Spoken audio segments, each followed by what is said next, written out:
மைக்கேம் நேயர்களுக்கு அன்பான வணக்கம். தொடர்ந்து நம்ம அரசியல் சம்மந்தமாக பல்வேறு விஷயங்களை பற்றி பேசிகிட்டு வரோம். என்னடா நேற்று தான் ஹார்மஸ் ஓப்பன் பண்ணாங்கன்னு பார்த்தா மறுபடியும் க்ளோஸ் பண்ணிட்டாங்க. அப்புறம் மற்றும் அரசியல் சம்மந்தமான நிகழ்வுகள் என்ன பரபரப்பாக போயிட்டுருக்கு. ஒருத்தர் மாற்றி ஒருத்தர் பரப்புரையில் திட்டிக்கிறாங்க. அதை பற்றிலாம் பல்வேறு விஷயங்களை இன்றைக்கி சார் கிட்ட கேட்டு தெளிவாக தெரிஞ்சுக்கலாம். மேலும் சப்ஸ்கிரைப் பண்ணாதவங்க சப்ஸ்கிரைப் பண்ணிட்டு வீடியோ பாருங்கள். ஹை பட்டன் கிளிக் பண்ணாதவங்க ஹை பட்டன் கிளிக் பண்ணிவிட்டு வீடியோ பாருங்கள். வீடியோவை லாஸ்ட் வரையும் பாருங்கள். பொதுவாக எல்லாரும் அரசியல் நிகழ்வுகளை பற்றி பேசுவாங்க. ஆனால் நம்ம அரசியல் நிகழ்வுகளை கடந்து அதுக்கு பின்னாடி என்ன நடக்குது அப்படிங்கிறத பற்றி நம்ம விவரிக்கிறோம், மக்களுக்கு செய்திகளை கொண்டு வந்து தரோம். அதனால் மக்கள் தொடர்ந்து இந்த காணொலியை ஸ்கிப் பண்ணாமல் பாருங்கள். அப்போ தான் உங்களுக்கு எல்லாமே புரியும். வாங்க நிகழ்ச்சிக்குள்ளே போயிடலாம். வணக்கம் சார். வணக்கம் சார். நேற்று தான் நம்ம பேசின ஒரு வழியாக ஹார்மோஸை திறந்துட்டாங்கன்ட்டு மறுபடியும் மூடிட்டாங்க. ட்ரம்புக்கு எப்போ புத்தி மாறுமோ நம்ம பேசியிருந்தோம். இதில் என்னென்னா, போர் நிறுத்தம் எந்த வகையிலையும் பாதிக்கப்படக்கூடாதுன்றதுல எல்லாரும் விருப்பப்படுறாங்க. ஆனால் ஏதோ ஒரு வகையில் இந்த போர் நிற்கக்கூடாதுன்றதை இஸ்ரேல் போன்ற நாடுகள் பண்ணுது. லெபனான் மேலே தாக்குதல் நடத்தி கடுமையான 250 நாள்லாம் கம்மி, கடுமையான தாக்குதல். அதுக்கப்புறம் இவங்க நீங்கள் முழுசும் நிப்பாட்டினா தான் நான் இது பண்ணுன்ற மாதிரி ஈரான் இது பண்ணுது. இவர் ஒரு எக்ஸ்ட்ரீம் போகிறார், இல்லைன்னா நான் அடிப்பேன், மீண்டும் அடிப்பேன் அப்படி இப்படின்னு. இப்போ 10ஆம் தேதி பேச்சுவார்த்தைக்கு ஈரானு இந்த மாதிரி ஒரு அதிபரை நாங்கள் பார்த்ததே இல்லை. ஒரு நிலையற்ற மனது உள்ள ஒரு ஆள், நிலையில்லாத மனசு உள்ள ஒரு ஆளோட பேச்சுவார்த்தை நடத்தினா இப்படி வெளியில் வரணும், போட்டு புரடியில் கதை சாத்துற மாதிரி இது பண்ணுவோம் மாதிரி பண்ணுவாப்பில்.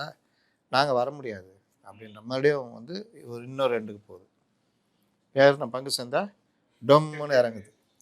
இதில் இன்னொன்று குறிப்பிட வேண்டிய விஷயம், போர் நிறுத்தத்தை இவர்கள் அனுமதித்து ஒரு 10 அம்ச கோரிக்கையை நாங்கள் ஏற்றுக்கிறோன்னு ஈரானுக்கு அறிவித்ததுனால சாட்ஜிபிடிலேருந்து ரெடி பண்ணியிருக்காங்க அப்படின்ட்டு துணை அதிபர் சொல்லியிருக்காரு. ஈரானோட கோரிக்கை அதான் சொல்லுவாங்க. அது கீழே என்ன கமெண்ட்ஸ் தெரிதா, என்ன சரக்கு அடிச்சுக்கிறேன்னு கேட்குறான். நம்ம ஊர் மாதிரியே கேட்குறான், என்ன சரக்கு அடிச்சுக்கிற, எப்போ தாண்டா திருந்துவீங்கன்னா கீழே போட்டுனுக்குறான். அதனால் என்ன போதையில் வளர்றியான்ற மாதிரி தான் கேட்குறாங்க. இதில் என்ன விஷயம்னா, தன்னுடைய சுயநலனுக்கும் தன்னுடைய மகனுடைய ஷேர் மார்க்கெட்டு நல்லா இம்ப்ரூவ் ஆகுன்றதை சுற்றியே ஒரு இயங்குறாருன்றதை அமெரிக்காவிலும் கண்டுபிடித்து விட்டார். 82,000 கோடி ரூபா லாபம். 82,000 கோடி அந்த அறிவிப்பு, எது போர் நிறுத்த அறிவிப்பு 10 இது ஏற்றுக்கிறேன்றதில் ஷேர் கரெக்டாக செட் பண்ணி அறிவித்த உடனே அப்பான உடனே அப்படியே அப்படின்னு போயிட்டாப்ல. எவ்வளோ கோடி இழப்புன்றத கவனிக்கவே இல்லை.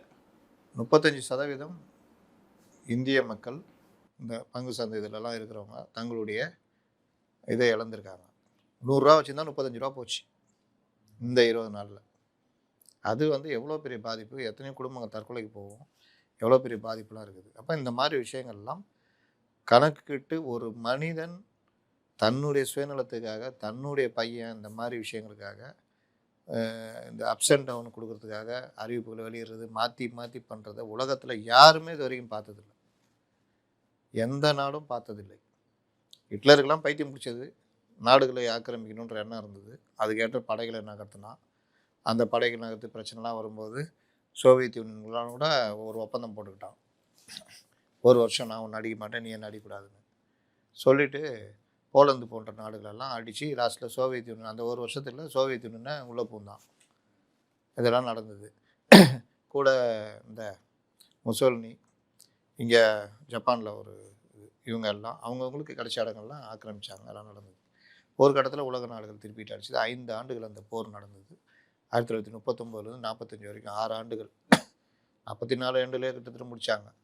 அப்போவும் இந்த ஆதிக்க திமிரு பிடிச்சி ஆடினது, இந்த இதுலேயும் சுகம் கண்டது, இதுலேயும் லாபம் பார்த்ததுன்னா அமெரிக்கா தான். ஜப்பான் மேலே 2 குண்டை போட்டு டெஸ்ட் பண்ணாங்க. அப்போ இந்த போரில் ஹிட்லர் முசோலினிலாம் கடுமையாக, முசோலினிலாம் தூக்கு தொங்க விட்டாங்க 3 நாள் போடாமல் இருந்தது.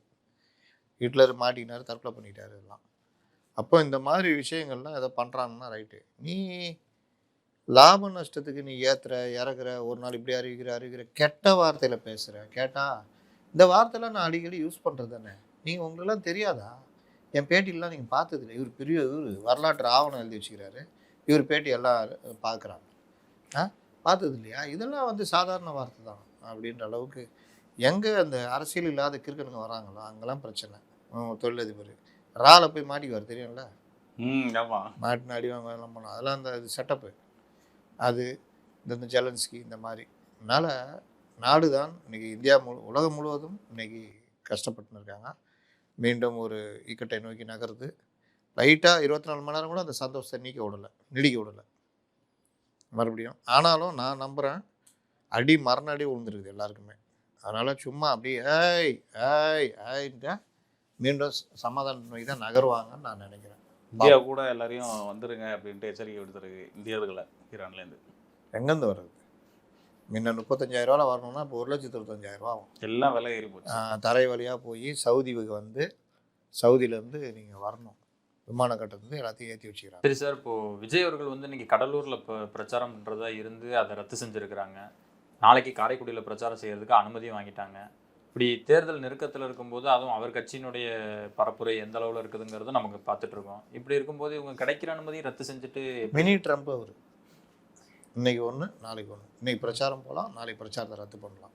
இன்னைக்கு பர்மிஷன் வாங்குவோம், நாளைக்கு ரத்து பண்ணலாம். அதுவே ஒரு செய்தி ஆகுன்றதை நினைச்சிட்டு இருக்காங்களோ? என்னன்னா நீங்கள் மக்களை சந்திக்கணுங்க. ஒரு சின்ன உதாரணம் சொல்கிறேன். உளவுத்துறை எடுத்த ரிப்போர்ட்டில் நான் சொன்னேன்ல கோட்டையில் ஓட்டன்னு.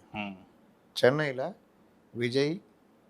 விஜய் பாதிப்பு திமுகவுக்கு பலத்த அடி உளவுத்துறை ரிப்போர்ட். சென்னைக்குள்ளே விஜயை விடாமல் பார்த்துக்குங்கன்ற அளவுக்கு. அப்போ டிஎம்கே கோட்டைன்றது ஏடிஎம்கே கோட்டையாக மாறுறதுக்கு வாய்ப்பு. அவ்வளோதான், கோட்டையில் ஓட்டை, அந்த ஓட்டையை பயன்படுத்துகிறவர் இவர் அப்படின்ற மாதிரி போகுது. இன்னைக்கு கூட சேப்பாக்கத்தில் எவ்வளோ கூட்டம் பாருங்கள். அவர் பல கேள்விகள் கேட்குறாரு. அப்போது விஜய்னுடைய பாதிப்பு எல்லா இடத்துலையும் இருக்குதுன்னு தெரியுது இல்லை? அப்போ விஜய்க்கு வாக்குகள் வருது. நீங்கள் போய் இன்னும் மக்களை சந்திச்சிங்கன்னா இன்னும் வாக்குகள் அதிகமாக வரும்ல. அப்போ ஒவ்வொன்றத்தையுமே கேன்சல் பண்ணிக்கிட்டு ட்ரம்ப் மாதிரி இன்றைக்கி ஒரு முடிவு நாளைக்கு ஒரு முடிவுன்னு எடுத்துருந்தீங்கன்னா, நான் திரும்ப சொல்கிறேன், ஹெலிகாப்டர் பிரச்சாரம் தான் உங்களுக்கு சிறப்பு. பேசுனீங்களா? அது இது கூட கடலூர் கூட வேறு ஏதோ ஒரு காரணம் சொன்னாங்க. பாண்டிச்சேரி எலெக்ஷன் நடக்குதுன்னு சொல்கிறாங்க. போகணும், ஹெலிகாப்டர் இருந்தால் நீ வேறு வழியாக போயின்னு இருக்கலாம்ல. இன்னொன்று அந்த பர்மிஷன் வாங்கணும். இவர்கள்ட்ட பெரிய பிரச்சனை என்னென்னா, திமுக அதிமுகவுக்கு அந்த ஆப்பை எப்படி பயன்படுத்தணும்னு தெரியுது. அழகாக பர்மிஷன் வாங்கிட்டு போயிட்டே இருக்காங்க. இவர்கள் எனக்கு என்னென்னு பண்ணுறாங்க பல இடங்களில் வேட்பாளர்கள். அதனால தான் இந்த குளறுபடிலாம் வருது. இதெல்லாம் கற்றுக்கிட்டு முடியறதுக்குள்ளே தேர்தல் முடிஞ்சு அடுத்த 2031 தான். அப்போவும் ட்ரைனிங் எடுத்துக்குவாங்களான்னு தெரியாது. இதுதான் விஜயுடைய நிலைப்பாடு.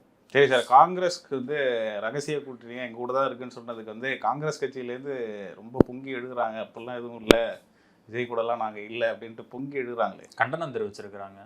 ரகசிய கூட்டணின்னு சொல்ல, உண்மையான காங்கிரஸ் எங்களோட தான் இருக்கு. என்ன விஷயம்னா, காங்கிரஸ் ஒரு மாற்றை தேடிச்சு. 80களில் காங்கிரஸ் தான் 35-36% மேலே காங்கிரஸ் வச்சிருந்தது. திமுக 22%, ஏடிஎம்கே 23%. இப்படிலாம் இருந்த காங்கிரஸ் காலப்போக்கில் இந்திரா காந்தி போன்றவர்கள், எனக்கு என்னென்னா ஆதிக்க புத்தி, அப்புறம் இங்கே லோக்கலில் இருக்க தலைவர்கள், இவர்களெல்லாம் கூட்டணி போகலாம் அது இதுன்னு எடுத்த முடிவு, காங்கிரஸ்காரர்களும் கீழே இறங்காமல் ஃபீல்டில் இறங்காத ஒரு விளைவு கொஞ்சம் கொஞ்சமாக தேஞ்சி வந்தது. இதனுடைய எண்டு எங்கன்னு பார்த்தா 91-96 அதிமுகவே மாறி போயிட்டாங்க காங்கிரஸ்காரங்க. அதிமுக அந்த ஆட்சியில் என்ன நடந்துச்சு எல்லாத்தையும் இவர்களும் கூட சேர்ந்து அந்த இது மாதிரி மாறினாங்க. அதற்கு பிறகு தான் இவர் டிஎம்சின்னு உடச்சிட்டு வர்றாரு. அதுவே காங்கிரஸ் ஒரு இழப்பு. ஆனாலும் காங்கிரஸ்ன்றது ஒரு பெரிய இயக்கம். மறுபடியும் மூப்பனார் உள்ளே போகிறாரு காங்கிரஸ்குள்ளே, மறுபடியும் இப்படி போகுது.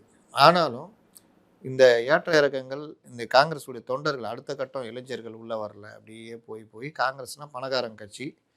கொஞ்சம் பேர் போய் டெல்லியில் இங்கே சண்டை போட்டு கூட்டணி கட்சிகள்கிட்ட சீட்டை வாங்கிக்குவாங்க. எப்படியாவது அவங்க கூட இருக்கவங்க ஜெயிக்க வச்சுருவாங்க. அதோட அவ்வளோதான். அதோட அடுத்த 5 வருஷம் இப்படி ஆகி காங்கிரஸ் ஒன்றும் இல்லாமல் போச்சு. ஆனாலும் காங்கிரஸ்குள்ளே புத்துயிர் மூட்டணும் அப்படின்னு சொல்லிட்டு ட்ரை பண்ணுறாங்க தலைவர்கள். நீங்கள் தெலுங்கானாவில் திடீர்னு காங்கிரஸ் உயிர் பெற்றுச்சு. ரொம்ப வருஷம் நம்ம இவர் ஆந்திராவில் என்டி ராமாராவுக்கு பிறகு காங்கிரஸ் பெருசாக தலையெடுக்க முடியாத டைமில் மீண்டும் ஒய்எஸ்ஆர் வந்து உயிர் கொடுத்தாரு. இந்த மாதிரி காங்கிரஸ் அங்கங்கே உயிர் வரும். இப்போ ஆந்திராலாம் கிடையாது காங்கிரஸ். ஒய்எஸ்ஆரே ஒரு வழி பண்ணாங்க. அது தனியாக போய் ஒய்எஸ்ஆர் காங்கிரஸ்னு தொடங்கினார். போச்சு காங்கிரஸ் இந்த மாதிரி கூத்தெல்லாம் பண்ணிகிட்டே இருக்கும். பஞ்சாபில் ஆட்சியில் இருந்த காங்கிரஸ் அந்த கேப்டனை வெளியில் துரத்தணுன்னா சித்துன்ற ஒரு அறவேக்காடு தான் அது. அதை கொண்டு வந்து வச்சோன்னே அது எல்லாரையும் போட்டு அடித்து காங்கிரஸ் ஒன்றும் இல்லாமல் பண்ணி இங்கே வைப்பாங்க. ஆம் ஆத்மியும் பாஜகவும் இருக்காங்க பஞ்சாபில். ஹரியானாவும் இதே கது தான். வெஸ்ட் பெங்காலில் செகண்ட் பிளேஸில் இருந்தாலும் நீங்கள் எங்கேயோ இருக்காங்க. இப்படி இந்த மாதிரி காங்கிரஸ் வந்து எனக்கு என்னென்னு பண்ணுறதெல்லாம் கூத்துலாம் நடந்துக்கிட்டே இருக்கும். இந்த கூத்துடைய ஒரு வடிவம் தான் தமிழ்நாட்டிலே நடந்தது. இப்போ தமிழ்நாட்டில் மாற்றத்தை தேடணும்னு ராகுல் காந்தி ட்ரை பண்ணுறாரு. நல்ல மாற்று காங்கிரஸுக்கு திரும்ப திரும்ப இவங்ககிட்ட வேணாம். ஏன்னா இனி ஏடிஎம் கிட்ட போக முடியாது, அங்கே பிஜேபி. திமுக கிட்டேயே நம்ம ஏன் அடிமையாக கிடக்கணுன்ட்டு தான் புதிய மாற்றம் ஒரு புதுசாக வராரு. இவர் கூட லிங்க் வச்சுக்கிட்டா நான் சொல்கிறேன், விஜய்க்கு இயல்பாகவே காங்கிரஸில் போய் சேரணும்னு விஜய் ட்ரை பண்ணார் தெரியுமா? இளைஞரணி கேட்டார். அதுவும் ஈழ போர் உச்சத்தில் இருந்த காலத்திலேயே அந்த முயற்சி. இளைஞரணி கேட்டப்போ கிண்டல் பண்ணாங்க. இன்னைக்கு விஜய் எங்கே இருக்கிறாரு? காங்கிரஸ் நினச்சி கூட பார்க்க முடியாது. அன்றைக்கி இளைஞரணி கொடுத்துருந்தா இன்றைக்கி ஓரளவுக்கு தமிழ்நாட்டில் காங்கிரஸ் வேறு லெவலில் ஆயிருக்கும். இவங்க அதை பண்ண மாட்டாங்க. சச்சின் பைலட்டு நல்லா வருவாப்புல, அசோக் கெலாட்டு விட மாட்டார். இந்த மாதிரி பைத்தியக்காரத்தனம்லாம் காங்கிரஸ் பண்ணிட்டே இருக்கும். சரி போய் விட்டுட்டீங்க, இப்போ அவர் கட்சி தொடங்கிட்டார். அதோட கூட்டணி பேச்சுவார்த்தை, அவர் என்டிஏ கிட்ட பேச்சுவார்த்தை நடத்தினார். என்டிஏ விட்டு வெளியே வந்துட்டார். அப்புறம் கரெக்டாக நெருங்குனீங்க, நல்லா போக வேண்டியது. நம்ம கூட அடிக்கடி பேசியிருந்தோம். இப்போ சேர்ந்துட்டா காங்கிரஸுக்கு இளைஞர்கள் டச் ஆவாங்க. அப்போ அது காங்கிரஸுக்கு நல்லது. அடுத்து வரதுக்கான வாய்ப்பு. உள்ளாட்சி தேர்தலில் ஒன்றா இருந்தாங்கன்னா அதிக இடங்களை பிடிக்கலாம். அடுத்து பார்லிமெண்ட் எலெக்ஷன் வரும்போது பிஜேபி என்டிஏவும் காங்கிரஸ் தாவேக அணி தான் நிற்கும். டிஎம்கே ஒன்றும் இல்லாமல் போயிடும். அப்போது ஒரு இடத்துல டிஎம்கே காலி பண்ணி அந்த இடத்துல காங்கிரஸ் வர்ற மாதிரி ஒரு வாய்ப்பு கிடைக்குது. 2031 இதே விஜய் அப்படியே நீடித்து கொண்டு போனாங்கன்னா கூட்டணி மந்திரி சபையோ ஏதோ ஒன்று காங்கிரஸுக்கு நல்ல வாய்ப்பு விட்டுறாங்க. கேட்டாங்களா? சுயநல அரசியல்வாதிகள்னால திமுகவுடைய இதுக்கு பணிந்து சோனியா காந்தி, அதான் ராகுல் நல்ல முடிவு எடுத்தால் சோனியா எடுத்து விட்ருவாங்கல்ல, அங்கே போகணும். சோனியா காந்தி முடிவு ராகுலை தோற்றி விட்டாங்க. இவங்க எடுத்து மறுபடியும் வந்துட்டாங்க. மறுபடியும் அதே அடிமை இது அடிச்சிக்கின்னு கிடக்குறாங்க. இப்போது இந்த விவகாரத்தில் காங்கிரஸ் தாவேக கூட்டணின்றது ரொம்ப சந்தோஷத்தில் எல்லாருமே மேலேருந்து கீழே வரைக்கும் சந்தோஷம். திடீர்னு அது மிஸ் ஆனோடனே கீழ்மட்ட அணியில் இருக்க எல்லாருக்குமே கோவம். ஏன்னா இப்போ இல்லைனாலும் உள்ளாட்சி தேர்தலில் அதிக சீட்டு கிடைக்கும், அந்த நம்பிக்கையில் எல்லாருமே இருந்தாங்க. போச்சா? இப்போ 70 சீட்டு காங்கிரஸ் கொடுத்துருந்தா எவ்வளோ பேர் எம்எல்ஏ போஸ்ட் நின்றுருப்பான். ஜெயிக்கிறோமோ தோக்குறோமோ நின்றுப்பான்ல, அடுத்து உள்ளாட்சியில் ட்ரை பண்ணலாம், ஏதோ ஒன்று நம்பிக்கை இருக்கும். இப்போ அதெல்லாம் போச்சா? அந்த கோபம் காங்கிரஸ் தலைவர்கள் மேலே இவங்களுக்கு எல்லாருக்குமே இருக்குது. இதே விஜய் தொட்டார். உண்மையான காங்கிரஸ் என்கிட்ட தான் இருக்குதுன்னு நான் இப்போ சொல்கிறேன். நம்ம வாசகர்கிட்ட கேள்வி கேட்டதுக்கு என்ன பதில் சொல்லியிருந்தாங்க? காங்கிரஸ் இது தாவேகா என்ன ஆகும், தாவேகா என்ன செய்ய வேண்டும், திமுக அடுத்து தாவேகா என்ன செய்ய வேண்டும்ன்றது இந்த 20 நாளில் நம்ம பேசியிருக்கோம். அவர் பிரச்சாரம் ஹெலிகாப்டர் மூலிமா பண்ணாதான் முடியும், ஸ்பீடப் பண்ணணும்னு. ஆஃப்டர் எலெக்ஷன் கொடுத்துருக்கோம். ஆமாம், ஆஃப்டர் எலெக்ஷன் அவர் என்ன செய்யணும் அப்படின்றத இப்போ நம்ம சொல்கிறோம். உங்களுக்கு ரிசல்ட் கிடைக்காது, ஆனால் பர்சன்டேஜ் இருக்கும். அந்த பர்சன்டேஜை காங்கிரஸை உங்களை நோக்கி இழுக்கிறதுக்கான நல்ல ஒரு இது வாய்ப்பு. மறந்துடுவாங்க எல்லாரும், நல்ல பர்சன்டேஜ் வந்துருக்காங்க. அப்போ எப்பாடுபட்டாலாவது காங்கிரஸை இந்த அணிக்கு இழுக்கணும். இழுத்து முடிந்தால் மக்கள் நல கூட்டணி இழுக்கணும். இந்த வேலையை இறங்கி பண்ணால் உள்ளாட்சி தேர்தலில் நீங்கள் தான் ஆளுங்கட்சி. நீங்கள் திமுக பெரிய பிரச்சனையை சந்திக்கும். அடுத்து பார்லிமெண்ட் எலெக்ஷன் போகும்போது உங்களுக்கு ராகுலா மோடியா அப்படிதான் பிரதமர் வேட்பாளர் நிற்கும். இவங்க எல்லாம் ராகுல் இருக்காரு ஆல்ரெடி. அப்படி வந்தா அப்போ இந்த விவகாரம் பெரிய அளவில் உதவும். இப்போவும் பாண்டிச்சேரியில் காங்கிரஸ் என்ன முடிவு பண்ணியிருக்குன்னா, ஒருவேளை தொங்கு சட்டசபை ஏதாவது வருதுன்னா, ஒருவேளை விஜய் தாவேகா ஒரு 5-6 சீட்டு ஜெயிச்சிருக்குது, நம்ம ஒரு 8-9 சீட்டு ஜெயிச்சிருக்கோன்னா கூட்டணி மந்திரி சபைக்கு போகலாம் அப்படின்னு இப்போ ஒரு ஐடியாவில் இருக்காங்க. அப்போ தாவேகாவுக்கு இந்த வாய்ப்புலாம் இருக்குது. இருக்கிற வாய்ப்பெல்லாம் நான் தட்டி விட்டுட்டே போவேன். ஒருத்தன் இருந்தான் எனக்கு தெரிஞ்ச பையன், ஒரு பொண்ணு அவனை விரும்பிச்சு. அவ கலரும் அவளும் அப்படின்னு. என்னடா இது நல்ல பொண்ணுப்பா, உன்னை விரும்ப. அப்புறம் அதே மாதிரி இன்னொன்று 2-3 யாரும் நான் ராதா மாதிரி அவனா மாதிரி. கடைசியில் கல்யாணம் பண்ணா என்ன சொல்கிறது, இவர் என்னென்னலாம் ரிஜெக்ட் பண்ணாரோ அதுக்கெல்லாம் இருக்கிற மாதிரி ஒரு பொண்ணு கிடச்சிது. இதை நான் வாழ்க்கையில் பார்த்துருக்கேன். வாழ்க்கைன்றது உயரம், வெள்ளை, கருப்பு இதெல்லாம் கிடையாது. நமக்கு ஏற்ற துணை நமக்கு கரெக்டாக இவங்க இருப்பாங்கன்றது இருந்தால் அதுதான் வாழ்க்கை. இந்த இது எல்லாம் அழகு இல்லை, நடத்தை தான் அழகு. அப்போ வந்த வாய்ப்பெல்லாம் தட்டி விட்டா கடைசியில் அதுலேயும் நிம்மதி இல்லை. அந்த மாதிரி ஒரு இது வாழ்க்கை அமைஞ்சுது அந்த நம்ம ஒரு நண்பருக்கு. இது அரசியலுக்கும் பொருந்தும். எப்படி பொருந்தும்? வாய்ப்புகள் வரும்போது கப்புன்னு பிடிச்சிக்கணும். மூப்பனார் வந்தப்போ வைகோ கப்புன்னு பிடிச்சிருந்தாருன்னா, நீங்கள் வாங்க மூப்பனார், நான் உங்களுக்கு 50 சீட்டு தரேன், மீதி நம்ம நிற்போன்னா அன்னைக்கு கதையே வேற. சோட்டெல்லாம் பேசியிருந்தா ரஜினி இங்கே ஆதரவு கொடுத்துருப்பார், விட்டார். அப்போ வாய்ப்புகளை தவற விடுறவங்க வரலாற்று பிழை செய்கிறார்கள். விஜயும் மீண்டும் அந்த வரலாற்று பிழையை செய்யக்கூடாது அப்படின்றதான் நம்முடைய அடுத்து விஜய் என்ன செய்ய வேண்டும்ன்றதுக்கான பதில். சரி சார், இப்போது தலைநகரமான சென்னையில் கோட்டையில் ஓட்டை அப்படின்னு சொல்லியிருந்தீங்க. நேற்று விஜய் அவர்கள் வந்து தென் மாவட்டங்களான தூத்துக்குடிக்கு திருநெல்வேலிக்கும் போயிருந்தார். அங்கே அபரிமிதமான கூட்டம், கட்டுக்கடங்காத ஒரு கூட்டம். விஜய் முதல் முறையாக தெற்க அவருடைய பவரை காட்டுறாரு. கவின் அவர்களுடைய ஆணவ படுகொலை அப்போ அதுக்கு கருத்து தெரிவிக்காமல் இருந்த விஜய்க்கு வந்து தெற்க செல்வாக்கு குறைஞ்சிருக்கு அப்படின்னு சொன்னாங்க. ஆனால் நேற்றைய சம்பவங்கள் வந்து அது நிராகரிக்கிற விதமாக நடந்திருக்குது. இது என்ன சார் நினைக்கிறீங்க? கூடுவதும் கூட்டம் வர்றதும் ஓட்டு கிடையாது. கமல்ஹாசன் கட்சி தொடங்கினப்போ அவருக்கு வந்த கூட்டம் அந்த மாதிரி கூட்டம். ஆனால் வாங்கினது 4% ஓட்டு, தொகுதிக்கு 8000 10,000 ஓட்டு. அதனால் அது கிடையாது. விஜயகாந்துக்கெல்லாம் நீங்கள் பார்த்துருக்க மாட்டீங்கன்னு நினைக்கிறேன். கடல் போல் உங்களுக்கு வந்துச்சு கூட்டம் 2006 5லலாம். ஆனால் 232 தொகுதியை நிற்க வச்சார், கால் நிறுத்தினார். அவர் மட்டும்தான் ஜெயிச்சார். ஆனால் பல பேர் காலை வாரி விட்டார், 2 பேர் காலையும் வாரி விட்டார்.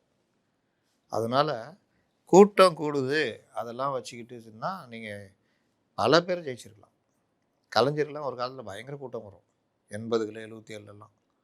என்னையா கூட்டம் தான் வர்றீங்க, ஓட்டாக போட மாட்டேங்கிறீங்கன்னா கேட்டிருக்காரு, வருத்தப்பட்டிருக்காரு. கூட்டம் கூடுது ஆனால் ஓட்டு வர மாட்டேங்குதுன்னு. அதனால் ஓட்டு வாங்குறது என்பது கலை.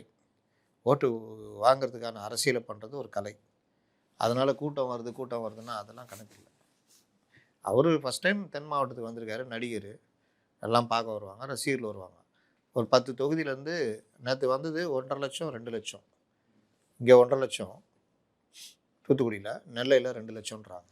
2 லட்சம் நெல்லை மாவட்டத்திலேருந்து 6 தொகுதியிலேருந்து வந்தாங்கன்னா அந்த ஓட்டு எவ்வளோன்னு பார்த்துக்கணும். திருச்சிங்க, நெல்லை மட்டுமா, பக்கத்து மாவட்டம் தான் வந்திருப்பாங்க, விருதுநகர், தென்காசி, அது இதுன்னு தென் மாவட்டத்தில் தான். இதுக்கப்புறம் இன்றைக்கி வரப்போகிறாருன்னு வந்துருக்கும். ஆமாம். அப்போ அந்த கூட்டம் வந்து தொகுதிக்கு 10,000 15,000 பிரிச்சுட்டுனே பார்த்துக்கணும். கூட்டத்தெல்லாம் கணக்கில் சேர்க்கக்கூடாது. சும்மா போனால் ஆக்சிடென்ட் இருந்தால் கூட போய் பிரிட்ஜில் நில்லுங்க, எட்டி பார்த்துட்டுருங்க. எத்தனை பேர் பைக்கை ஓரம் கட்ட வந்து எட்டி பார்க்குறான்னு பாருங்கள். நாட்டில் அவ்வளோ பேர் சும்மாக்குறான். சும்மா நான் ஒன்றும் இல்லை, ஒரு பிரிட்ஜில் போய் நின்று அப்படியே எட்டி பார்த்துன்னே இருங்க. பக்கத்தில் ஒருத்தவங்க கேட்பான், என்ன சார்னுவான், தெரிலங்க பள்ளமாகுதுன்னு. அவன் வண்டி நிறுத்திடுவான். கொஞ்ச நேரத்தில் அந்த இடமே டிராஃபிக் ஜாம் ஆகிடும். நீங்கள் போயிடலாம் அவன் வேலையை பார்த்துட்டு. அவன் தேடிக்கிட்டு இருப்பான் கீழே என்ன ஆகுதுன்னு. இதுதான் உலகம். அதனால் யார் வந்தாலும் நடிகை வர வைங்களேன். இந்த கோடம்பாக்கத்தில் யாராவது ஒரு நடிகை கூப்பிட்டு ஏதாவது ஒரு படத்திறப்புலா, கடை திறப்புலான்னு. அதனால் இதெல்லாம் வந்து இது இல்லை, ஓட்டு வருதா அதுதான், அதை தான் கணிக்கணும். அதான் அரசியல். கூட்டத்தை பார்த்துட்டுலாம் முடிவு பண்ணவே. பாஜக அவருடைய தேசிய தலைவர் நிதின் நபீன் அவர்கள் வந்து என்ன சொல்லியிருக்கிறார் அப்படின்னா, நாங்கள் விஜய் அவர்களோட வந்து எந்த கூட்டணி பேச்சுவார்த்தையும் நடத்தவே இல்லை. முதல்ல ஒரு அரசியல் கட்சின்னு வந்துட்டாக்க முழு வீச்சோட அரசியலில் ஈடுபடணும், அதில் வந்து பார்ட் டைமாக அதில் செயல்படக்கூடாது அப்படின்னு சொல்லி விஜய் அவர்களை கடுமையாக விமர்சிச்சிருக்கிறாரு. இது என்ன சார் சொல்லுங்கள்? பாஜக ஒரு டாக்டிக்ஸை பயன்படுத்துது. ஓப்பனாக சொல்லணும்னா விஜய்க்கு சிறுபான்மை வாக்குகள் வரணும்னு நினைக்குது. அதனால் திரும்ப எங்கள் அப்பா குதிரைக்குள்ள இல்லைன்னு சொல்லுறது. நாங்கள் பேச்சுவார்த்தை நடத்தவில்லை அது இதுன்றாங்க, விஜய் விமர்சிக்கிறாங்க. அது ஒரு வகையான தேர்தல் யுக்தி. அதனால் விஜயை திட்டினாங்கன்னா சிறுபான்மை வாக்குகள் அதிகம் வரும். ஆலங்குளத்தில் வந்து பனைமர தொழிலாளி வந்து எஸ்ஐ 4 வாட்டி சுட்டது வந்து ரொம்ப பரபரப்பாக போயிட்டு இருக்கு. சாத்தான்குளம் சம்பவம் நடந்து அடுத்த நாளே வழக்கு வந்து வெர்டிக்ட் கொடுத்து அடுத்த நாளே இந்த சம்பவம் நடந்தது வந்து நம்ம கூட பேசினதை தொடர்ந்து இதை வந்து குறையணும் அப்படின்லாம் சொல்லிட்டு இருந்தோம். பட் ஆனால் கண்டினியூ ஆகிட்டே தானே போயிட்டு இருக்கு. நான் தான் சொன்னேனுங்க, பாட்டே பாடினேங்க, காட்டு புலியை வீட்டில் வைத்தாலும் கரியும் சோறும் கலந்து வைத்தாலும் குரங்கு கையில் மாலையை கொடுத்து கோபுரத்தின் மேல் நிற்க வைத்தாலும் மாறாதையா மாறாது, மனமும் மாறாது. காவல்துறை இந்த காலனித்துவ மனநிலையில் இன்றைக்கும் இருக்குது. காவல் உயர் அதிகாரிகள் வீட்டில் ஆடலி அப்படின்னு அடிமைகள் மாதிரியே நடத்தப்படுவாங்க. ஜாலியாக ஏற்றுட்டு போகிறோன்னு இருக்கான். வெளியில் போனால் தொல்லை, இங்கே இருந்தால் அதிகாரி கூட இருக்கலாம், சலுகைகளை அனுபவிக்கலாம். ஒரு பைக்கு 10 பைக்கு ஸ்டேஷன் கொடுத்தானா அவன் தூக்கின்னு வந்துடுவான். அதிகாரி சொல்லுவார், அவன் வருவான், அவனுக்கு கொடுத்துருன்றார். இந்த மாதிரிலாம் கதைகள்லாம் கேட்டிருக்கோம். அப்போ இன்றைக்கி கேட்டால் ஆடலி முறையாக இல்லை, எந்த அதிகாரி வீட்லையும் இல்லைன்றாங்க. அதெல்லாம் தெரியல இருக்கா இல்லையான்றது. அப்போ இந்த மாதிரி காவல்துறையில் வந்து பல அடிமைத்தனங்கள் இருக்குது. நாங்கள் சொல்கிறதான் செய்யணுன்றது காவல்துறைக்குள்ளே இருக்கிறது. வெளியே என்ன, பொதுமக்கள் நமக்கு பயப்படணும். அதுக்கு என்ன வேணால் பண்ணுங்க. 3வது என்ன, குற்றங்களை கண்டுபிடிக்கல, இதை டைவெர்ட் பண்ணணும், என்ன பண்ணுறது? என்கவுண்டர். குற்றவாளி மேலே கடுமையான கோபம் மக்களுக்கு இருக்கும், அவனை என்கவுண்டர் பண்ணிட்டு மக்கள் அதை வரவேற்பாங்க, ஹீரோ மாதிரி பார்ப்பாங்க போலீஸை. ஆக்சுவலாக நம்ம சட்டம் அதை சொல்லலை. என்கவுண்டர்னா அது போலீஸுடன் மோதல், அதான் என்கவுண்டர். இந்த தீவிரவாதிகளை பிடிக்க போகிறாங்க, திருப்பி சுடுறான், உயிரே போயிடுது, 2 பேர் உயிர் போகுதுன்னா திருப்பி அவனை சுட்டாகணும்னு. ஆனால் ஒரு சாதாரண ஒரு குற்ற சம்பவத்தில் ஈடுபட்டவனை கூட்டு போய் எங்கேயா வாந்தி எடுக்க வந்தான், வாந்தி எடுக்க உள்ளே கூட்டு போனோம், அப்புறம் பார்த்தா திடீர்னு ஆயுதத்தை எடுத்து சுட்டாங்க அப்படி இப்படின்னு. இப்போ இவங்க ஒரு வேன் ஃபுல்லாக போலீஸ் கூட போயிருக்கோம், கையில் சங்கிலி இருக்கும், எடுத்து சுட போனான்னு. சிலத்தில் இந்த இது ஆயுதத்தை ரெக்கவர் பண்ணும்போது பிளாஸ்டிக் பையில் வச்சுருந்தாரு, எடுத்து சுட்டார் அப்படின்னா வரும், வெட்டினாருன்னு. இந்த மாதிரி என்கவுண்டருக்கு பல கதைகள் சொல்லுவாங்க. நம்முடைய சட்டமும் என்கவுண்டருக்கு எதிராக பெருசாக பண்ணுறதில்ல. மனித உரிமை அமைப்புகள்லாம் என்கவுண்டர் நடந்தாலே நீங்கள் அது கொலை வழக்காக பதிவு பண்ணுங்கன்றாங்க. லாக்அப் டெத்துனா கொலை வழக்காக பதிவு பண்ணுங்கன்றாங்க. உடனடியாக விசாரணையில் இறங்குங்க, அவங்கள சஸ்பெண்ட் பண்ணுங்க அப்படின்றாங்க. ஆனால் இங்கே அது எதுவுமே நடக்காது. மேலே இருந்த அதிகாரி வரைக்கும் அந்த வழக்கில் தான் ஏதோ அது தப்பு செஞ்ச மாதிரி அதை காப்பாற்றுறதுக்கான வேலைலாம் பண்ணுவாங்க. பல்லு பிடுங்கின பல்வீர் சிங் இன்னி வரைக்கும் நல்லா தானே இருக்கிறாரு. அப்போ இந்த மாதிரி விவகாரங்களில் காவல்துறையுடைய அந்த தன்மை இந்த 5 ஆண்டு காலத்தில் ஆளாளுக்கு தனக்கு என்ன நினைக்கிறதா, தான் நினைக்கிறதா அப்படின்னு. அப்போ அந்த எஸ்ஐ எதுக்கு துப்பாக்கி எடுத்துகிட்டு போனார்? பனை ஏறி கல் இறக்குறதுன்றது அவ்வளோ பெரிய குற்றமா? சீமான் அவர்கள் சொல்ல கல் இறக்குறதுக்கெல்லாம் பிடிக்கிறீங்க, கஞ்சாலாம் இருக்குது, அதெல்லாம் விட்டுறீங்க. அதை தான் சொல்கிறேன், கஞ்சா விடுங்க. அதே மாவட்டத்தில் மலையை குறைஞ்சி இயற்கை வளத்தை கொள்ளை அடிச்சுட்டு என்ன பண்ணீங்க? அவனை துப்பாக்கியில் சுட்டா பிடிச்சிங்க. ஆனால் ஒரு பனை இறக்குறானா, அவன் பனை இறக்குறானா பதநீர் இறக்குறானா நீ கீழே செக் பண்ணி பார்த்தானே நீ முடிவு பண்ணணும். சரி, செக் பண்ணி பார்த்த கல் இருக்குது, அவன் மேலே வழக்கு போடு. ரிமாண்ட் பண்ணுற அளவுக்கு குற்றம் கிடையாது, அது வழக்கு போடு. அவங்ககிட்ட போய் தகராறு பண்ணி 3 பேர், 2 சின்ன பசங்க தான் அங்கே இருந்திருக்காங்க கூட, அவங்க எதிரிலேயே இந்த வேலையை பண்ணுறீங்களா? அந்த பசங்க மனநிலை என்ன ஆகும்? இந்த பசங்களையுமே திட்டிருக்காங்க. நல்ல சுட்டு பிடிக்கிற அளவுக்கு என்ன அப்படி பெரிய குற்றம்? 3 போலீஸு, ஒருத்தன் இந்த கைகளை ஒருத்தன் மண்டை உடஞ்சிச்சு, மீதி 2 பேர் ஒரு ஆளை மடக்கு பிடிக்க முடியாதா? சரி சுட்டிங்க, ஒரு குண்டு சுட வேண்டியதுன்னா, முட்டிக்கீழே தான் சுட்டிருக்காரு, ஒரு குண்டு சுட வேண்டியதுன்னா, அதுனா 4 ரவுண்டு துப்பாக்கி ஒரு புல்லட்டு குறைஞ்சா கூட பதில் சொல்லணும். அப்போ 4 ரவுண்டு நீங்கள் ஏன் சுட்டிங்கன்ற கேள்வி நாளைக்கு மேஜிஸ்ட்ரேட்டு கோர்ட்டு இல்லை நீதிபதி கேட்குறாருன்னா என்ன சொல்லுங்க? ஏங்க 4 குண்டு சுட்டிங்க? குற்றவாளியை பிடிக்கணும், ஆபத்தான குற்றவாளி, எங்களில் ஒரு ஆளே மண்டையை உடைச்சிட்டாருங்க, தற்காப்புக்காக சுட்டேன், ரைட்டு, சுட்டேன். ஒரு குண்டு சுட்டாலும் அவன் கீழே விழுந்துருவான், முட்டியில் சுட்டு பாஞ்சேன்னா ஆகும். அப்புறம் அவனை புரட்டி போட்டு அந்த கையை கட்டி கூட்டு வந்துடலாம். அதுக்கு மேலே அவனால் இயங்க முடியாதுல்ல. நான் சினிமா ஹீரோவா? எத்தனை குண்டு வாங்கினாலும் இங்கெல்லாம் குண்டு பாஞ்சிடும் தெரியுங்களா?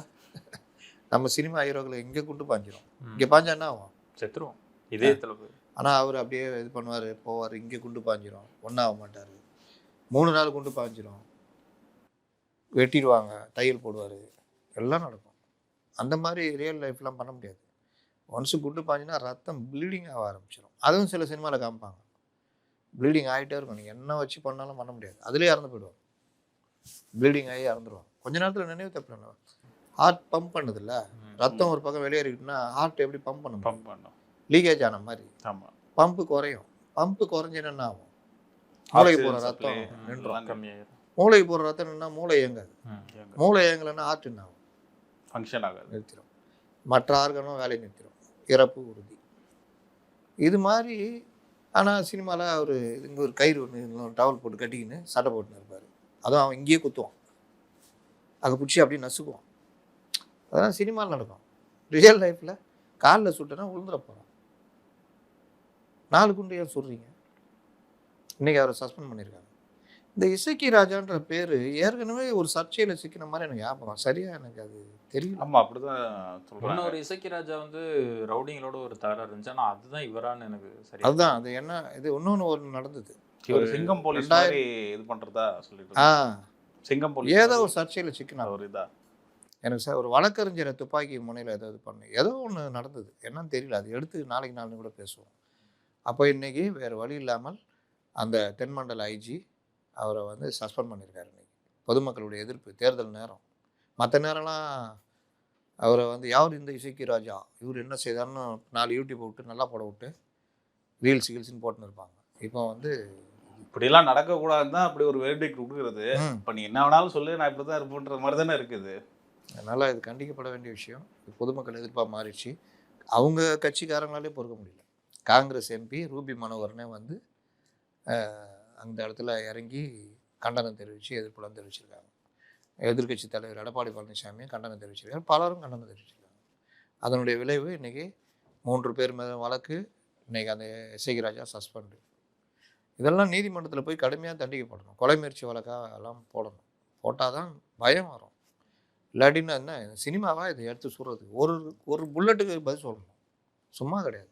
தமிழ்நாட்டை பொறுத்தவரை சீஃப் செக்ரட்டரி வந்து மாற்றிருக்காங்க தேர்தல் ஆணையம். இந்த நேரத்தில் நீங்கள் கூட சொல்லியிருந்தீங்க சீஃப் செக்ரட்டரினா மாற்றுறதுக்கான வாய்ப்புகள் இருக்குது. தேர்தல் ஆணையத்தில் இன்னும் மாற்றிருக்காங்க எலெக்ஷன் டைமு. எப்படி பார்க்குறீங்க? அவர் வந்து ரொம்ப ஸ்ட்ரைட் ஃபார்வேர்டு அப்படின்றாங்க சாய்குமார். ஆமாம். நம்ம பத்திரிகையாளர்கள் அந்த செக்ரட்டரியேட் பார்க்குறோம்லாம் கேட்டால் இருந்தார் அப்படி இப்படின்றாங்க. நம்ம எடப்பாடி பழனிசாமி முதலமைச்சராக இருந்தப்போ அவருக்கு தனி செயலராக இருந்திருக்காரு சாய்குமார். டான்ஜெட்கோலே இருந்திருக்கார் போல். ஸ்ட்ரைட் ஃபார்வேர்டு அப்படின்றாங்க. ஸ்ட்ரைட் ஃபார்வேர்டாக இருக்கிறனால தான் யாருக்கும் தெரியலன்னு நினைக்கிறேன். வேறு மாதிரி தான் எல்லாருக்கும் தெரியும். சில பேர் பத்திரிகையாளர்களே இருப்பாங்க, விதவிதமாக ட்ரெஸ் போட்டுன்னு வந்து பேட்டிலாம் கொடுத்துட்டுருப்பாங்க. நல்ல ஐஏஎஸ் ஆஃபீஸர் தெரியுமா அவருன்றாங்க. எதுல கேமராவில் வந்தால் நல்லவரா? அப்போ கேமராவில் வரவங்களாம் அயோக்கிய போயிடலா அப்படின்னு? இல்லை நல்ல மனுஷன், என்கிட்ட கூட நல்லா பேசினார் அப்படின்னு. அப்போது இந்த மாதிரி அவர் சாய்குமார் அப்படின்றவர் நேற்று ஆர்டர் போட்ட உடனேயே வந்து பதவி ஏற்கணும். அவர் லீவில் இருந்திருக்காரு. வந்து நைட்டு 9 மணிக்கு அவர் பதவி ஏற்றுக்கிட்டார். அதனால் இதை வந்து முதலமைச்சர் கூட நேற்று ஏதோ பேசியிருக்காரு போல். மாற்றிட்டாங்க பின்ன மாற்றாமல் என்ன பண்ணுவாங்களா? திமுகவுக்கு வந்து காவடி தூக்குனவங்களை தான் மாற்றிருக்காங்க அப்படின்னு இபிஎஸும் சொல்லியிருக்காரு. காவடி தூக்குனவங்களை மாற்றிருக்காங்க அப்படின்ட்டு. இல்லை என்ன அதிகாரிகளை எலெக்ஷன் டைமில் என்ன பண்ணுவாங்க? அது கண்டிச்சதுக்கு வந்து இபிஎஸ் அவர்கள் பதிலாக சொல்லியிருக்கிறாரு. ஸ்டாலின் அவர்கள் மக்களை நம்பியே இல்லை, அவர் முழுக்க அந்த அதிகாரிகளை நம்பி தான் இருக்காரு அப்படின்னு கண்டிச்சிருக்காரு. அதிகாரிகளை நம்புறதுனால தான் இவ்வளோ பிரச்சனை. இப்போ அதில் மாறும்போது அவருக்கு அந்த சிக்கல் உருவாகும். இல்லை ஏன் சார் இப்படி தொடர்ந்து முதல்வர்கள் கண்டிச்சுட்டு இருக்காங்க அதிகாரிகள் மாற்றத்தை? மேற்கு வங்கத்தில் அம்மையார் மம்தா பானர்ஜி அவர்களும் கண்டிக்கிறாங்க. இங்கே திரு ஸ்டாலின் அவர்கள் பாதிப்பு நம்ம கையில் நிர்வாகம் இருக்கிறத யார் மாத்துறா? தேர்தல் ஆணையம் தான். அப்புறம் என்ன புலம்புறீங்க? தேர்தல் ஆணையத்துடைய வேலை தேர்தலை நல்லபடியாக நடத்தி கொடுப்பது. நல்லபடியாக நடத்துறதுக்கு இடையூறாக இருக்கிறது ஆளுங்கட்சியுடைய அதிகாரிகளாகவே. அவர்கள் மற்ற அதிகாரிகளாக இருந்தால் கூட தொடமாட்டாங்க. நீங்கள் ஆளுங்கட்சிக்கு எந்த அளவுக்கு செயல்படுறீங்கன்னு அவங்க கண்காணித்து தான் மாற்றுவாங்க. அப்போ அந்த இடத்துல தேர்தல் ஆணையத்துடைய அதிகாரத்தை கரெக்டாக இம்ப்ளிமெண்ட் பண்ணோன்னா அந்த அதிகாரி வந்து அந்த இதுக்கு அவர்களுக்கு விசுவாசமாக நடக்காதவராக இருக்கணும். முடிந்த அளவுக்கு எதிராக இருந்தால் கூட பரவாயில்ல. புரியுதா? நீங்கள் இப்போ தான் பார்க்குறீங்க. 2011 மதுரையே ஒரு அழகிரி இவங்க கையில் இருந்தது. அங்கே அப்போ ஒரு போலீஸ் அதிகாரி எல்லாம் இருந்தாங்க. ஜெயலலிதா பேர் சொல்லி சொன்னாங்க. அதுக்கப்புறம் தேர்தல் வந்தோடனே நேர்மையான அதிகாரி ஒருத்தரை தேர்தலில் மாற்றினாங்க. மற்றவர்களெல்லாம் தூக்கி விட்டாங்க. அந்த இடத்துல ஒன்றுமே அவங்களால பண்ண முடியல. அசராக்கா இருக்குங்க இப்போ இருக்காரு, வடக்கு மண்டல ஐஜின்னு நினைக்கிறேன். அதிரடி அசரா அவர்கள். அதிரடி இந்த சினிமா கதைலாம் வேணாம் இப்படி சொல்லி தான் அதிகாரிகளுக்கு எடுத்து விட்றோம். அவர் வேலையை பார்க்குறாரு. அப்போது அந்த அதிகாரி வந்து இதெல்லாம் இந்த யூடியூப்லாம் வந்த பிறகு தான் தன் கையால் தானே கார் கதவை திறந்தார், தன் காலால் தூக்கி மேலே வைத்தார், தான் சூலேசு தானே. பின்ன வேறு யார் கட்டுவா? அவங்க வேலை அது. ஜீப்பில் ஏறி உக்காந்ததெல்லாம் பெரிய இது மாதிரி போட்டு சுற்றிருந்தானுங்க. இப்படி பண்ணால் தான் பைத்தியம் பிடிக்குது இந்த அதிகாரிகளுக்கு. இந்த ஸ்டிக்கை வச்சு நிற்கிறது, அது நிற்கிறது, இன்றது. உன்னுடைய திறமையான அதிகாரிகள் நான் பார்த்தாருன்னா இந்த சாய்குமார் சொல்கிறாங்கன்னா அது மாதிரி தான். வெளியே தெரிய மாட்டாங்க. ஒர்க்கு பேசும். யார் பண்ணாலும் இவர் பண்ணாருப்பா, இவர் பீரியடில் நல்லா பண்ணாங்க.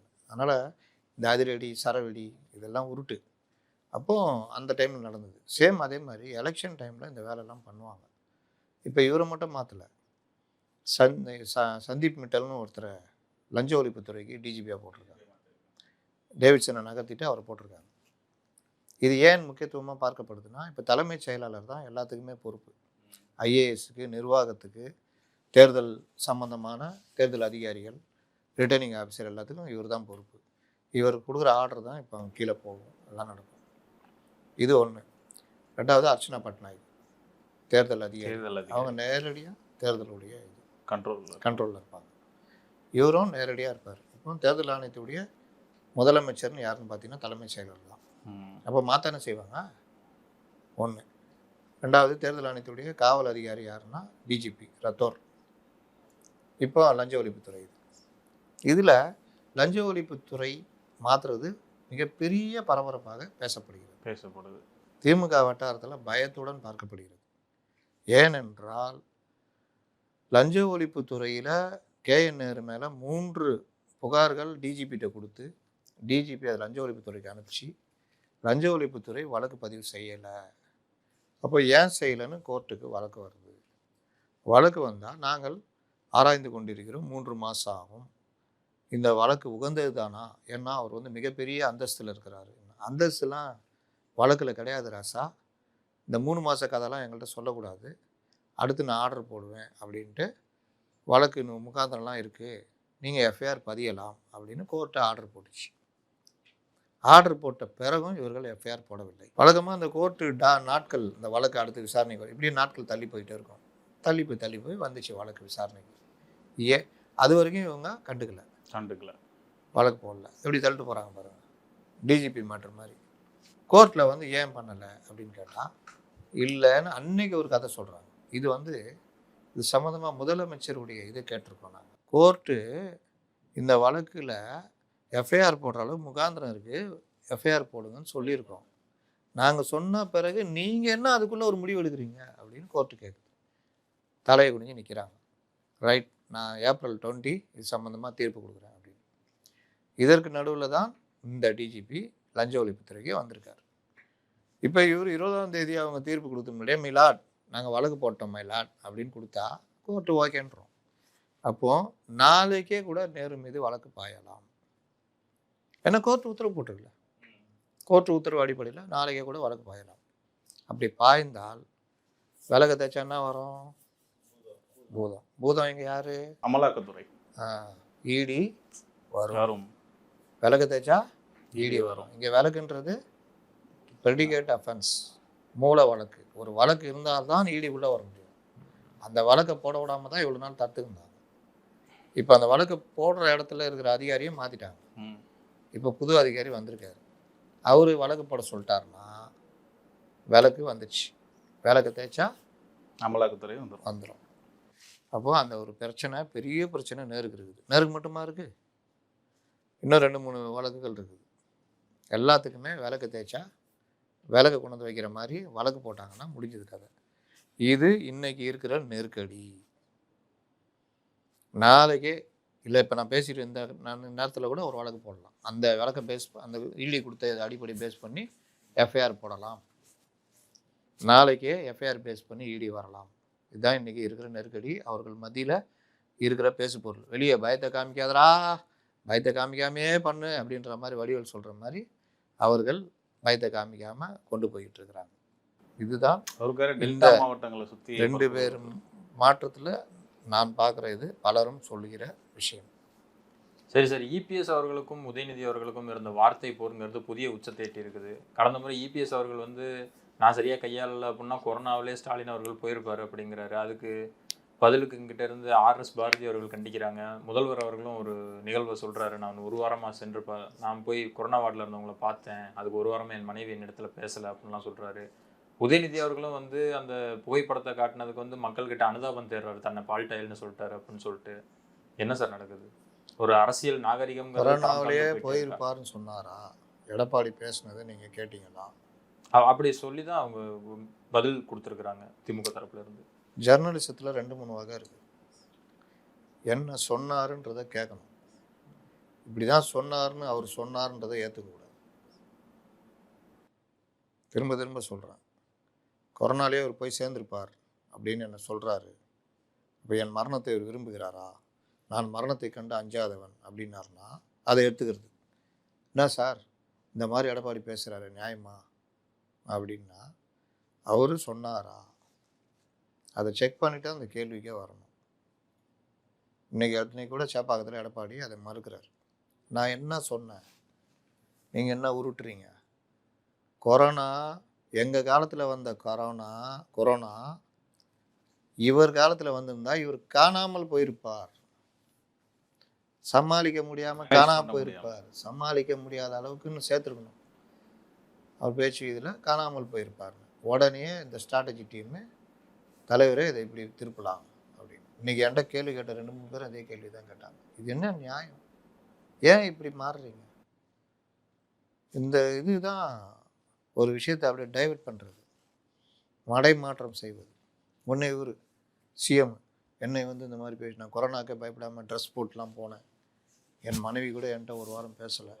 நான் வந்து எந்த அளவுக்கு தியாகம் செஞ்சேன், நான் வந்து அப்படி பண்ணேன், என்னை வந்து இந்த மாதிரி சொல்கிறீங்களே, நான் வந்து இந்த மாதிரி எப்படி உங்களுக்கு பேச வருது, அது இதுன்னு பேசிட்டு நான் வந்து மரணத்தை கண்டு 5 பவுன் அல்ல, நான் வந்து கலைஞரின் மகன்.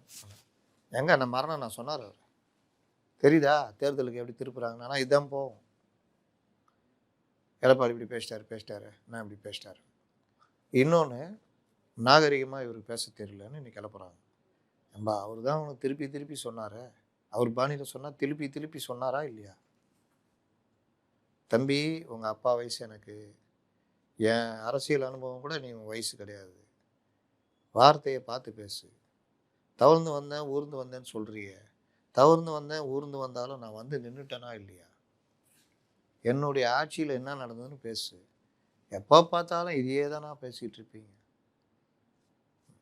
இதில் பத்திரிகைக்காரர்கள் இவர்களுடைய பணி என்னன்னா, அமித்ஷாவை பார்க்க போகிறாரு, திரும்பி போகும்போது சொல்லித்தான் போகிறாரு, திரும்பி வரும்போது காருடைய ஸ்ட்ரைட் வியூவில் அவர் வண்டியில் உட்காந்துருக்குது நல்லா தெரியுது ஃபேஸ். அப்படி இந்த கார் இப்படி வந்த கார் இப்படி போகும்போது அவர் மூஞ்சை தொடைக்கிறார்.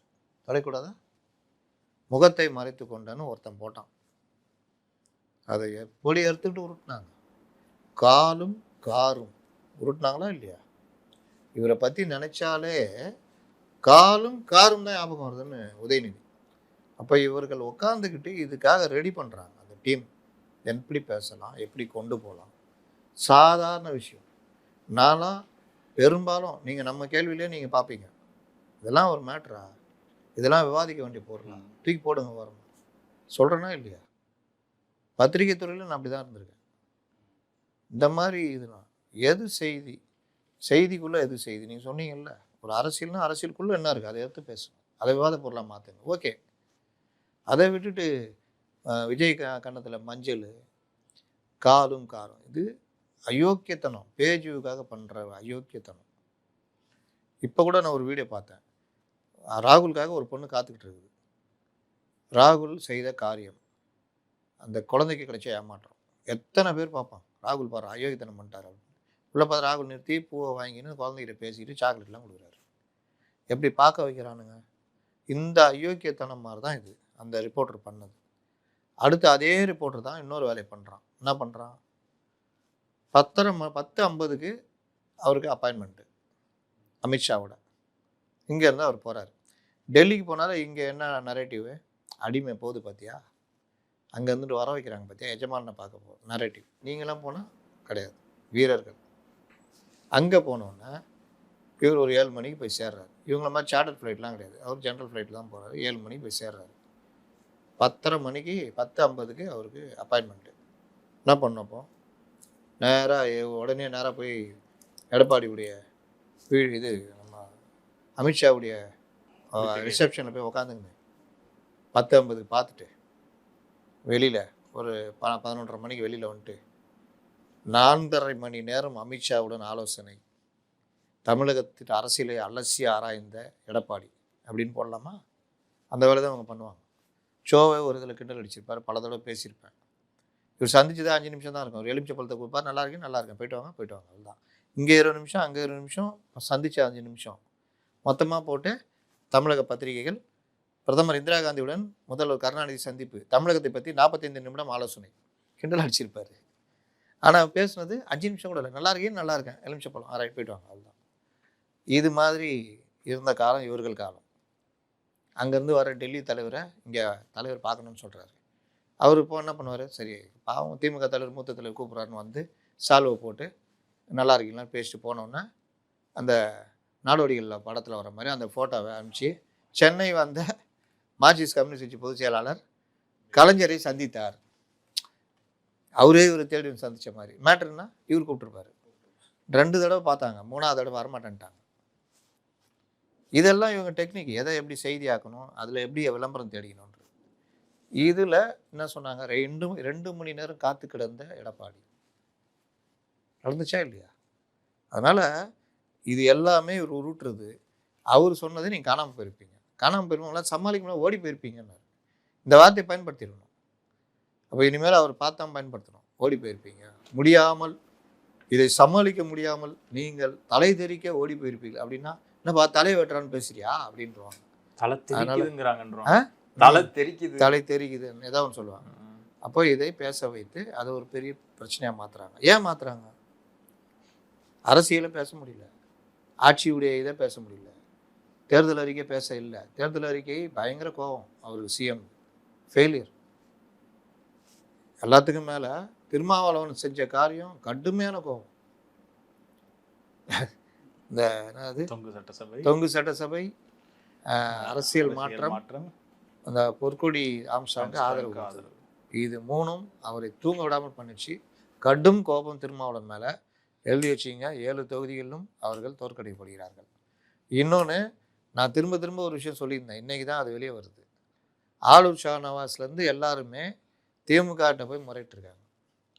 உங்களால் எங்களை காலி பண்ணிட்டாரு, உங்களுக்காக தானே நாங்கள் பேசணும், இப்போ பாருங்கள் எங்களுக்கு சீட் இல்லாமல் பண்ணிட்டாரு. அடிமைகளுக்கு எந்த காலத்துலேயும் வாழ்க்கை கிடையாது, போச்சா? நீங்கள் இவருக்கு விசுவாசமாக இருந்தீங்களோட சீட்டை கொடுத்துருப்பாரு. அப்போ திருமாவளவன் அவருக்கு குறைந்தபட்ச அதிகாரத்தை அவர் பயன்படுத்திக்கிட்டார். 3 பேருமே சீட்டு இல்லை, திமுக தானே ஆதரிச்சிங்க, அங்கேயே போய் சீட்டு வாங்கிக்கிங்க, அது ரொம்ப நாசுக்காக சொல்லிட்டு முடிச்சு விட்டார். அடுத்து திருமாவளவன் என்ன செய்வார்? இந்த திமுகலேருந்து எப்போ கழட்டணும்னு பார்ப்பார். அதுக்கு தோதான நிலைமை வரும் பொழுது திருமாவளவன் தான் கேம் சேஞ்சர். எப்போவுமே நான் பார்த்துருக்கேன். அதுக்கு யார் கேம் சேஞ்சரு? மக்கள் நல கூட்டணிக்கு திருமாவளவன் தான். அதனால் நாளைக்கு தாவேகா கூட ஒரு கூட்டணி காங்கிரஸ் போகுதுன்னா, இந்த மக்கள் நல கூட்டணி ஓட்டிட்டு போகிறதுக்கும் திருமாவளவன் தயங்க மாட்டார். என்னை அவமானப்படுத்துனீங்க, என் கட்சிக்காரங்களை வச்சு என்ன இது பண்ணீங்களா, நான் எந்த விழாவில் கலந்துக்கணும்னு நீங்கள் முடிவு பண்ணீங்களா, அதே வேற என்னை சொல்ல வச்சிங்களா, நாங்கள் உங்களோட கூட்டணி இருக்கும்போது நாங்கள் சனாதனத்தை எடுத்து பேசிகிட்டு இருப்போம், நீங்கள் ராஜ்நாத் சிங்கை கூப்பிட்டு நாணயம் வெளியிடுவீங்களா? நீங்கள் எது செஞ்சாலும் ஆதிக்க புத்தி நாங்கள் சகிச்சிட்டு போகணுமா? ஒரு கட்சிக்காரனாவது எங்களை மதிச்சிங்களா? இப்போ நான் காமிக்கிறேன் வேலைன்னு பண்ணுவாங்க. இன்னும் இவங்களாம் விசுவாசமாக அப்படி என்னது சொன்னார், அது உயிரே போனாலும் அவர் விட்டு விலக மாட்டேன் அப்படின்னா விலக போகிறேன்னு அர்த்தம். அரசியல்வாதி ஆமான்னா இல்லைன்னு அர்த்தம். ஆமாம். அப்போ இதெல்லாம் அவர் பேசாத பேச்சே கிடையாது, மாறாத மாற்றமும் கிடையாது. அதனால் இந்த வெறுப்பில் இன்னைக்கு இருக்கிறார்கள் தான் இன்னைக்கு நடக்குது. இபிஎஸ் அவர்கள் வந்து மறுபடியும் கேட்டிருக்காரு, நீட்டு ரத்து என்ன ஆச்சு அப்படின்லாம் கேட்கும்போது தங்கமலை ரகசியத்தெல்லாம் சொல்லி இது பண்ணார். வங்கி கடன் ரத்து என்ன பண்ணீங்க அப்படின்னு கேட்டிருக்காங்க. ஒன்றும் இல்லையே அப்படின்னு சொல்லியிருக்காரு. இந்த வங்கி கடனை நம்பி அவங்க கொண்டு போய் வச்சு அந்த காசை செலவழிச்சிட்டு ஹெல்ப் பண்ணுவாங்கன்னு பார்த்து லாஸ்ட்டில் நகை மூழ்கி இதான் நடத்துது. நீட்டு ரகசியம் தான் ஊருக்கே தெரியும். என்னதான் சார் இன்னைக்கு எல்லாரும் சேர்ந்து போராடணும், அதான் ரகசியம். மலையத்துக்கு மேலே வை தூக்குறேன், நான் சொல்லியிருக்கேன் நான் பல தடவை. செந்தில் சொல்லுவார்ல, மலையை தூக்குறேன்னு ஊர் பூரா வசூலிச்சிடுவார். அன்னைக்கு வந்து அப்போ நிற்பார், என்ன நிற்கிற, மலையத்துக்கு மேலே வைங்க தூக்குறேன், டேய் மலையை தூக்குறேன்னு சொன்னீங்க, இப்போ கூட நான் மாற்றியா சொல்கிறேன், தூக்கி வையே தூக்குனா இல்லையா பாரு. அதனால் நீட்டு இன்னொன்று, இன்றைக்கும் இவர் திருச்சி சுவாரந்து எல்லாம் மாநில உரிமைகள் பறிக்கப்படுகிறது, நீட்டை திணித்து மாநில உரிமைகள், என்ன நீட்டை திணிச்சு இந்த தமிழ்நாட்டில் மட்டும் ஒன்று திணிச்சாங்களா? அதுக்கு எடப்பாடி துணை போனாரா? நீங்கள் உங்கள் கவர்மெண்ட் இருந்தாலும் அதான் நடந்திருக்கும். என்ன பண்ணியிருப்பீங்க? தனி சட்டம் கொண்டு வந்திருப்பீங்களா? இராணுவம் வச்சு அதை பண்ணியிருப்பீங்களா? உங்கள் நேரம் நீங்கள் தப்பிச்சிக்கினீங்க, அவங்க மாட்டிக்கிட்டாங்க, நீங்கள் அதை சாதகமாக பண்ணி இன்னைக்கு வரையும் உருட்டுறீங்க. சரி, நீங்கள் வந்து 5 வருஷம் கையெழுத்து என்ன பண்ணீங்க? நீட்டுக்காக என்ன பண்ணீங்க? 5 வருஷத்தில் என்ன பண்ணீங்க? பார்லிமெண்ட்டில் போய் பேசுனீங்களா? தனி தீர்மானம் கொண்டு வந்து எங்களுக்கு விலக்கு வேணும்னு அதை கேட்டிங்களா? என்ன பண்ணீங்க நீட்டுக்காக? ஆனால் கூச்சமே இல்லாமல் நீட்டை கொண்டு வந்து மாநில உரிமைகளை இது பண்ணிட்டாரு. எடப்பாடி துணை போனார். ஏதோ தமிழ்நாட்டுக்கு மட்டும் கொண்டு வந்த மாதிரி 28 மாநிலங்களுக்கு தானே அது இருக்குது நீட்டு. 2வது உதய் மின் திட்டத்தை கொண்டு வந்தார்கள். அது யார் கொண்டு வந்தா? அது காங்கிரஸ் கவர்மெண்ட்லேருந்து கொண்டு வந்து அந்த திட்டம் அமலாகுது. ஆனால் உதய் மின் திட்டத்தை பயன்படுத்திட்டு மின் கட்டணத்தை உயர்த்தினது யார்? நீங்கள் தானே. ஒவ்வொரு தடவையும் 3 தடவை ஏற்றிருக்கீங்க, 4 தடவை கமர்ஷியல் ஏற்றிக்கிறீங்க. அப்போ யார் பண்ணது? உதய் மின் திட்டத்தை நாங்கள் அனுமதிக்க மாட்டோம், கரண்ட் பில்லை நாங்களே பார்த்துக்குவோம் அப்படின்னா அவங்க ஒன்றும் சொல்ல போகிறது இல்லையா? உதய் மின் திட்டத்தில் இந்த இவ்வளோ % ஏற்றுக்கணும் அவங்க சொல்லுவாங்க. இல்லை நானே அதை பார்த்துக்கிறேன் அவங்க மேலே விழாமல் பார்த்துக்குவேன் அப்படின்னா அவங்க ஒன்றும் நீ பண்ணி தான் ஆகணும்லாம் சொல்ல போகிறதில்ல. அப்புறம் மின்சார ஒழுங்குமுறை ஆணையம் இருக்குல்ல, அதை பரிந்துரைக்கும். இந்த வருஷத்துக்கான இது இத்தனை % ஏற்றுன்னு. அதை நான் பார்த்துக்கிறேன், நான் ஏற்ற மாட்டேன் கரண்ட் பில்னா, அதான் நல்ல கவர்மெண்ட்டு. அதுக்கான சோர்ஸை நீ வேறு இடத்துல தேடணும். சோர்ஸும் தேடல, கடனும் வாங்கியாச்சு, செலவும் பண்ணியாச்சு. அடுத்து இப்போ வர்றேன் கேள்விக்கு. என்ன சொல்லியிருக்காங்க திமுகவுடைய எதிர்காலம் பற்றி வாசகர்கள்? நம்ம கேட்டோம்னா திமுக அடுத்து என்ன ஆகும்? தேர்தலுக்கு பிறகு திமுக கூட்டணி சிதறு தேங்காய் போல திமுக குள்ளும் வெள்ளும் அப்படி தான் இருக்குது, சண்டை இருக்குது, அதனால சிதறு தேங்காயை உடையும் அப்படின்னு சொல்லியிருக்காங்க. சங்கர நாராயணன் சிவபெருமாள் அப்படிங்கிறவர் என்ன சொல்லியிருக்கிறார் அப்படின்னா, திமுக கௌரவமாக தோல்வி அடையும். 2021 அதிமுக அடைந்தது போல, வழக்கம் போல தமிழக மீடியாக்கள் திமுகவுக்கு சொம்படிக்கும் அப்படின்னு சொல்லியிருக்காரு. அடுத்து சங்கரன் சிதம்பரன் அப்படிங்கிறவர் வந்து சொல்லியிருக்கிறாரு, திமுகவின் எழுச்சி ஸ்டாலின் அவர்களோடு முடிவுக்கு வரும். தந்தையின் ஆட்சியே தேவலாம் என்று உள்ளது ஸ்டாலின் ஆட்சி. ஆனால் ஸ்டாலின் அவர்கள் கடும் உழைப்பாளி, உதயநிதிக்கு அந்த திறமையும் கிடையாது அப்படின்னு இருக்கிறார். பிரவீன்குமார்ன்றவர் என்ன சொல்லியிருக்காருன்னா, ஸ்டாலின் ஒருவேளை ஆட்சி அமைத்தால் கனிம வள கொள்ளை, ஊழல், லஞ்சம், லாக்அப் மரணம் மற்றும் வாக்குறுதிகளை நிறைவேற்ற மாட்டார்கள். மருத்துவர், செவிலியர், தூய்மை பணியாளர் மற்றும் போக்குவரத்து ஊழியர்கள் மற்றும் விவசாயிகள், வேலை தேடும் மாணவர்கள் படும் துன்பங்கள் தொடரும். ஆட்சி இறுதி ஆண்டில் உதயநிதி சிஎம் முதலமைச்சர் ஆவார் அப்படின்னு சொல்லியிருக்காரு. உதயநிதி சிஎம் ஆவார்னு சொல்லியிருக்காரு. சிஎம் முதலமைச்சர்னா என்னடா அது அவசியம்? பொதுவாக எல்லாருடைய கருத்து திமுக தோல்வி அடைஞ்சாலும் கௌரவமாக அடையும், இல்லாட்டி வெற்றி பெறும் அப்படிங்கிறது அவங்களுடைய கருத்தாக இருக்குது. திமுக என்ன ஆகும் அப்படின்ற கேள்விக்கு இன்னைக்கு இருக்கிற நிலைமைக்கு அவர்கள் எடுத்த முடிவே திமுக பின்தங்குகிறது. திமுக அவங்க நினச்ச மாதிரி மலர்பாதை இல்லை. நான் ஏற்கனவே சொன்னேன், இந்த தடவை தான் உண்மையான பரீட்சை எழுத போகிறாரு ஸ்டாலின். ஆனால் தப்பாக எழுதின்னு இருக்காரு. அந்த 5% இப்போ எவ்வளோ சார் இருக்குது? அந்த டிஃப்ரென்ஸ் இருந்ததில்ல 3%.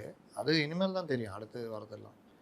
இன்னும் வேட்பாளர் இறுதிப்படுத்தணும், மற்ற விஷயங்கள்லாம் இருக்குது. அப்போது உண்மையான பரீட்சைக்கு பதில் ஒழுங்காக எழுதுங்கன்னா தப்பாக எழுதிட்டு இருக்காரு அப்பாவும் பிள்ளையும் சேர்ந்துக்கிட்டு. இந்த தேர்தலில் இன்னொரு விஷயம், திமுக என்ன ஆகும்னா, திமுக உள்ளும் புறமும் என்ன ஆகுன்றதும் இருக்குது.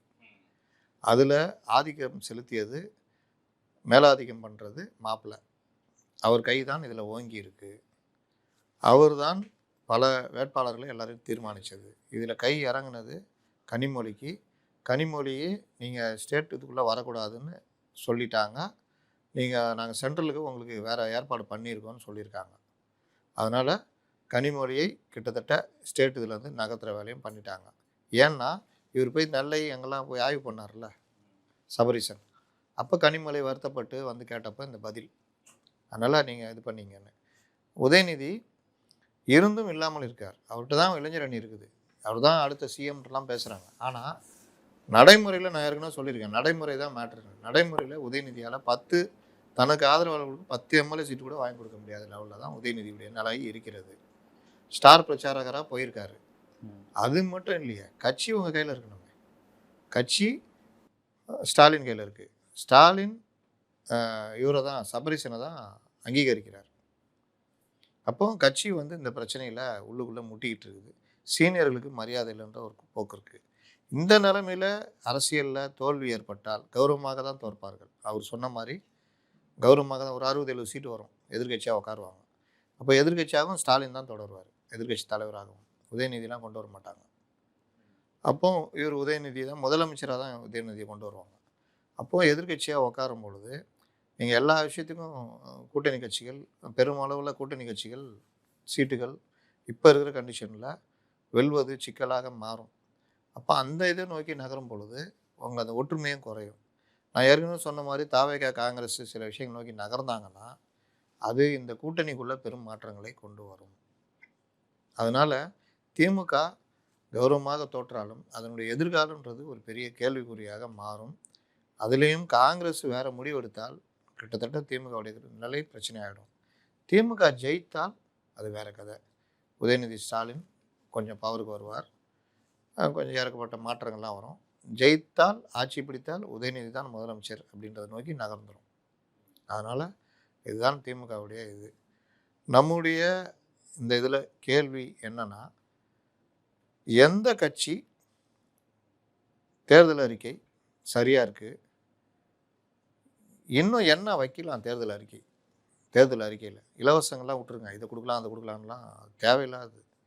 எந்த ஆக்கப்பூர்வமான தேர்தல் அறிக்கையை வைக்கணும், யார் வைக்க தவறுகிறார்கள், இல்லை இவரு இந்த தேர்தல் அறிக்கையை வைக்கணும், இது வச்சா இன்னும் நல்லாயிருக்கும் அப்படின்றதுக்கு வாசகர்கள் பதிலளித்தால் நம்ம அதை பற்றி ஒரு விவாதத்தை பண்ணலாம்.